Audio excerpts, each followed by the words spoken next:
Hello बच्चों, hello सभी को। अरिथमेटिक चैलेंज में हम लोग आज जो क्वेश्चन कर रहे हैं वो है सिंपल इंटरेस्ट कंपाउंड इंटरेस्ट का। So let's see what this question is. Nupur borrowed 21,000 rupees from Vinay at 10% per annum compound interest compounded annually, and Nupur has to repay the loan in two equal annual installments. Find the amount that he needs to pay in each instalment. So basically Nupur जो है 21,000 rupees बोरो करती है विनय से। ठीक है, और उसको दो इक्वल एनुअल इंस्टॉलमेंट्स में देती है।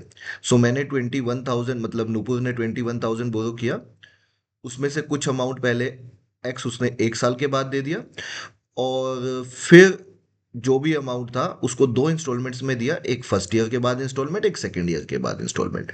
ये फर्स्ट ईयर के बाद वाली इंस्टॉलमेंट है और ये सेकेंड ईयर के बाद वाली इंस्टॉलमेंट है। तो हमें एक्स का वैल्यू बताना है and the rate of interest is 10%। Now what we will do, क्योंकि रेट ऑफ इंटरेस्ट 10% है तो पहले देख लेते हैं 10% के हिसाब से इसका वैल्यू एक साल बाद कितना हो जाएगा। 21,000 का 10% होता है, एक जीरो हटा देते हैं, 2100। और अगर मैं 2100 इसमें ऐड करता हूं तो this value would be after 1 year basically कितनी हो जाएगी, 23100। ठीक है, 23100 मेरी अमाउंट हो गई एक साल के बाद। अब क्योंकि 23100 मेरी अमाउंट है एक साल के बाद, उसमें से मैं एक्स रुपीज चुका दूंगा इंस्टॉलमेंट के। ठीक है, बचेगा 23,100 माइनस एक्स। और ये वाला वैल्यू जो बचेगा एक साल के बाद, ये फिर से कंपाउंड करेगा अगले साल पे 10% के हिसाब से, because rate of interest is 10%। तो ये मेरा प्रिंसिपल है नेक्स्ट ईयर के लिए। देखो, 23,100 मेरा अमाउंट था एक साल के बाद, उसमें से मैंने एक्स चुका दिया, तो जो बचा वो प्रिंसिपल होगा नेक्स्ट ईयर के लिए। सो नेक्स्ट ईयर मुझे 10% रेट ऑफ इंटरेस्ट फिर से मिलेगा। तो 10% का मतलब है 1 + 10/100। सो मल्टीप्लाइंग फैक्टर वुड बी 1.1। और जो ये अमाउंट बनेगा सेकेंड ईयर के बाद वो मेरा इंस्टॉलमेंट के इक्वल होना चाहिए, क्योंकि सेकेंड इंस्टॉलमेंट एक्स रुपीज की जाएगी। So this should be equal to X. तो इक्वेशन हमारी कुछ ऐसे बनेगी। देखिए, ये लाइन एक बार दोबारा देख लेते हैं। मैंने 21,000 बोरो किया, नुपुर ने 21,000 बोरो किया, 2100 इंटरेस्ट बना। उसको आप 21,000 को 1.1 से मल्टीप्लाई भी करते तो 23,100 बनता। उसमें से एक्स पे किया इंस्टॉलमेंट का, बचा ये प्रिंसिपल काम करेगा सेकेंड ईयर के लिए। सो सेकेंड ईयर पे मुझे 10% मिलेगा, फिर से multiplying factor is 1.1, and finally this should be equal to X. X is my second instalment. Now I can say this value would be, ये मुझे निकालना है तो 23,100, ठीक है, into 1.1 minus 1.1 X is equal to X. X मुझे निकालना है तो ये उधर जाके प्लस हो जाएगा। सो आई कैन से 2.1 एक्स इज इक्वल टू हो जाएगा मेरा 23,100 इंटू 1.1। डेसिमल से डेसिमल मैं हटा देता हूँ, और इसको मैं काटूंगा 21 को अगर यहाँ से, तो 21 × 21 और बचेगा मेरा 21। तो ये 1100 बच जाएगा, बेसिकली 1100 इंटू 11, तो 121,000, मतलब 12,100 की मेरी इंस्टॉलमेंट जानी चाहिए। तो 12,100 रुपये की इंस्टॉलमेंट जानी चाहिए। आंसर ऑप्शन ए आता है, और यही इस क्वेश्चन का आंसर हो जाता है। This is the right answer of this question. इसको हम एक फॉर्मूले से भी कर सकते हैं। ठीक है, मैं वो फॉर्मूला भी बता देता हूँ आपको। बेसिकली क्या होता है इंस्टॉलमेंट निकालने का, जब हम एनुअल इंस्टॉलमेंट्स में देते हैं पैसा, तो अगर एक्स इंस्टॉलमेंट है मेरी, तो वो इक्वल होती है P into R raise to power N, 1 plus capital R square, ऐसे करके अप टू आर की पावर n-1। सर ये क्या है, तो मैं आपको बता देता हूं बच्चों, ये क्या है। ये एक्स है मेरी एनुअल इंस्टॉलमेंट, ठीक है, एक्स है मेरी एनुअल इंस्टॉलमेंट, और एन है मेरी नंबर ऑफ इंस्टॉलमेंट्स, कितनी मैं नंबर ऑफ इंस्टॉलमेंट्स देता हूं। एन है मेरी नंबर ऑफ इंस्टॉलमेंट्स, ठीक है।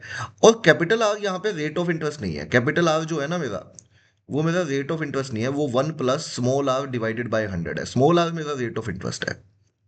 ठीक है, एक बार मैं ये लगा के दिखाता हूं आपको। जैसे अगर आप इसमें रेट ऑफ इंटरेस्ट देखोगे तो 10% है, तो अगर आप इसमें कैपिटल आर निकालोगे तो 1 + 10/100 बनेगा।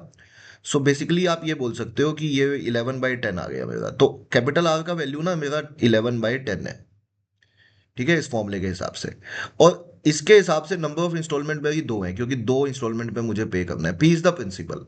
नीचे एक कम में मुझे रोकना है। जैसे एनुअल इंस्टॉलमेंट निकालनी है, पी मेरा 21,000 है, आई कैन से कैपिटल आर मेरा 11/10 है, और ये कितनी बार लेना है, 2 बार लेना है, क्योंकि 2 इंस्टॉलमेंट में देना है। डिवाइड में मुझे लेना है 1 प्लस, ये कहाँ तक रोकना है सर, जैसे एन का वैल्यू 2 है तो 2 - 1, आर की पावर 1 तक रोकना है, तो 1 प्लस आर तक रुक जाएगा बस ये। कहाँ तक रुक जाएगा सर, 1 प्लस आर तक रुक जाएगा, एक कम तक रुक जाएगा बेसिकली। जैसे अगर 3 इंस्टॉलमेंट में होता तो 1 प्लस आर तक रुक जाता, अभी 1 प्लस आर तक रुक जाएगा, विच इज 1 + 11/10। तो ये वैल्यू देखनी है मुझे कितनी आएगी, तो ये वैल्यू आएगी मेरी 21,000 इंटू 121 डिवाइड बाय 100, और नीचे मेरा हो जाएगा 21/10। नाउ आई कैन से जीरो से जीरो कट गई, आई कैन से ये जीरो से ये जीरो कट गई, यहां से काटेंगे तो ये मेरा आ जाएगा 100, और 100 को 121 से मल्टीप्लाई करेंगे तो that comes out to be 12,100। तो सेम आंसर आ रहा है हमारा जो यहाँ पे आ रहा था, आंसर ऑप्शन ए, तो आंसर ऑप्शन ए ही इस क्वेश्चन का आंसर है। तीसरा क्वेश्चन फिर हमारा ये आता है कि सर ठीक है, ये बढ़िया है, फॉर्मूले से जल्दी निकल जाता है, क्योंकि एक 2 इंस्टॉलमेंट है तो चलो हम ऐसे भी निकाल लेंगे जो मेथड आपने पहले बताया, बट अगर 2 से ज़्यादा इंस्टॉलमेंट है तो फॉर्मूला बढ़िया काम करता है, नहीं तो कॉम्प्लिकेटेड हो जाता है। तो सर एक बार फॉर्मूला बता दीजिए, तो मैं आपको ये फॉर्मूला भी बता देता हूँ, देखो कैसे आया। ठीक है, मैं ये फॉर्मूला बता देता हूँ, कौन से वाला, ये वाला फॉर्मूला आपको एक्सप्लेन कर देता हूँ, देखो कैसे आया। तो एक बार दोबारा देख लीजिए। तो देखो फॉर्मूला कैसे बनता है, ताकि हम लोग इस फॉर्मूले को कभी ना भूलें। तो फॉर्मूला ऐसे बनता है ये कि मैंने पी रुपीज लगाए, ठीक है, उसको मैंने एनुअल इंस्टॉलमेंट्स में देना है। तो सपोज मुझे 3 एनुअल इंस्टॉलमेंट्स में देना है 1 मिनट के लिए। तो पहली इंस्टॉलमेंट जाएगी मेरी एक्स रुपीज की, दूसरी भी इंस्टॉलमेंट जाएगी एक्स रुपीज की 2 ईयर्स के बाद, और तीसरी जाएगी 3 साल के बाद एक्स रुपीज की। और ये पैसा पूरा चुक जाएगा, और रेट ऑफ इंटरेस्ट मान लीजिए स्मॉल आ गए, रेट ऑफ इंटरेस्ट कितना है, स्मॉल आ गए, ठीक है, पर एनम। तो आपको क्या करना होता है, आपको इन सबको, या तो इन सब की प्रेजेंट वैल्यू निकालनी होती है, या फिर एक काम करो, इन सबको थर्ड ईयर पे ले जाओ जो फाइनल ईयर है, ठीक है, या तो इन सब की वैल्यू को फाइनल ईयर पे ले जाओ, या इन सब की प्रेजेंट वैल्यू निकाल दो, एक ही बात है, कहीं भी एक जगह पे इक्वेट कर दो, वो सेम आएगी वैल्यू। जैसे एक काम करते हैं, इनकी प्रेजेंट वैल्यू निकाल के इक्वेट कर लेते हैं, वो थोड़ा समझना आसान होता है। जैसे अगर मैं ये बोलूं कि एक्स रुपीज मेरी अमाउंट है, एक्स क्या है सर, अमाउंट है, 1 साल के बाद की, ठीक है। अमाउंट का क्या फॉर्मूला होता है सर, अमाउंट का फॉर्मूला होता है, amount is equal to P into 1 + R/100 की पावर टी, है ना। अमाउंट इज इक्वल टू क्या फॉर्मूला होता है, पी इंटू 1 + R/100 की पावर टी, ठीक है, 1 + R/100 की पावर कितना होगा, टी होगा। अब इसमें जो पी है वो प्रेजेंट वैल्यू है, ये प्रिंसिपल है, ठीक है। जैसे अगर अमाउंट बनी है मेरी एक्स 1 साल के बाद, तो मैं क्या बोलूंगा, इसमें प्रिंसिपल P1 मान लो, इसकी प्रेजेंट वैल्यू P1 मान लो जो निकल के आएगी। तो 1 + 1 + R/100, और ये कितने साल के बाद है, ये 1 साल के बाद है। एक काम करते हैं, 1 + R/100 को हम लोग कैपिटल आर बोल देते हैं, या चलो बाद में बोल देंगे उसको। तो आप ये बताओ, इसमें P1 का वैल्यू क्या मैं बोल सकता हूँ, x डिवाइडेड बाय 1 + R/100 की पावर 1 आ जाएगा, है ना, P1 का वैल्यू। P1 क्या है sir, P1 is the present value of this x, जो 1 साल के बाद दिया था हमने। ऐसे ही बिल्कुल सेम वे से जो P2 आ जाएगा, वो आ जाएगा x डिवाइडेड बाय, क्योंकि अमाउंट तो सेम है, लेकिन ये 2 साल के बाद की है, तो 1 + R/100 की पावर 2 से डिवाइड कर देंगे इसकी प्रेजेंट वैल्यू निकालने के लिए, क्योंकि ये 2 साल के बाद की अमाउंट है, तो इसकी प्रेजेंट वैल्यू के लिए हमें डिवाइड बाय 2 करना पड़ेगा, रेज टू पावर 2 करना पड़ेगा नीचे। और तीसरी प्रेजेंट वैल्यू है हमारी जैसे ये वाली एक्स, तो यहाँ पे जो कंपाउंडिंग हुई होगी 3 बार हुई होगी, तो हमें डिवाइड करना पड़ेगा 1 + R/100 की पावर 3 से, सो दैट हमारी इसकी प्रेजेंट वैल्यू आ जाए। ठीक है, तीनों की प्रेजेंट वैल्यू आ गई। अब मैं क्या करता हूँ, मैं लेट कर लेता हूँ कि 1 + r डिवाइडेड बाय 100 जो है वो कैपिटल आर के इक्वल है, ठीक है। तो ये पहले वाली वैल्यू जो आ जाएगी हमारी P1, वो इक्वल आ जाएगी x divided by capital R. जो दूसरी वैल्यू आ जाएगी वो आ जाएगी P2 present value of second installment, that is x divided by capital R का whole square. Again let me tell you, capital R हमने 1 + R/100 को माना है, R is the rate of interest, और P3 का वैल्यू जो आ जाएगा हमारा, that comes out to be x divided by R की power 3। Now I can say that कि जो जो हमारा इनिशियल प्रिंसिपल है वो इन तीनों के इक्वल होना चाहिए, है ना। तो बेसिकली प्रेजेंट वैल्यूज के इक्वल होना चाहिए, सबको मिला के ही तो हमारी प्रिंसिपल बनेगा ना, P1 P2 P3।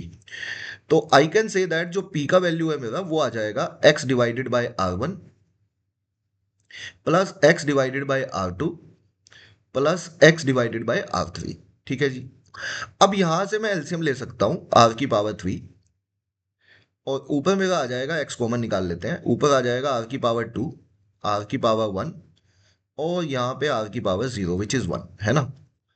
तो now can I say that जो x का वैल्यू आ जाएगा वो p इंटू आर की पावर 3 डिवाइडेड बाय मेरा आ जाएगा 1 प्लस कैपिटल आर स्क्वायर। तो कैन आई से इंस्टॉलमेंट निकालने का फॉर्मूला ये बन गया जब 3 इंस्टॉलमेंट में दे रहे थे। तो यहाँ पे पावर 3 था और यहाँ 2 तक रुक गए थे। जब इंस्टॉलमेंट 3 थी तो पावर यहाँ देखो 3 है और 1 प्लस आर स्क्वायर तक रुक गए हो। तो अगर अगर इंस्टॉलमेंट्स एन हो तो कैन आई से जो एनुअल इंस्टॉलमेंट निकालने का फॉर्मूला होगा, टोटल अगर एन इंस्टॉलमेंट है तो आर की पावर 3 की जगह एन हो जाएगा और नीचे हम आर स्क्वायर ऐसे चलते चलते आर की पावर एन माइनस वन तक रुक जाएंगे। जैसे 3 था तो 2 था, एन है तो एन माइनस वन तक रुक जाएंगे। तो can I say this is the formula to calculate annual instalment. और यही फॉर्मूला मैंने आपके लिए लिखा था जो मैंने क्वेश्चन सोल्व किया था। तो बस ये फॉर्मूला ध्यान रखिएगा, अगर कभी भी आपका एनुअल इंस्टॉलमेंट्स का क्वेश्चन आता है तो you just have to apply this formula. X is equal to P into R की power N divided by 1 plus capital R square up to R की पावर एन माइनस वन। तो बच्चों video अच्छा लगा तो लाइक करिएगा और channel को सब्सक्राइब करिएगा। Thank you.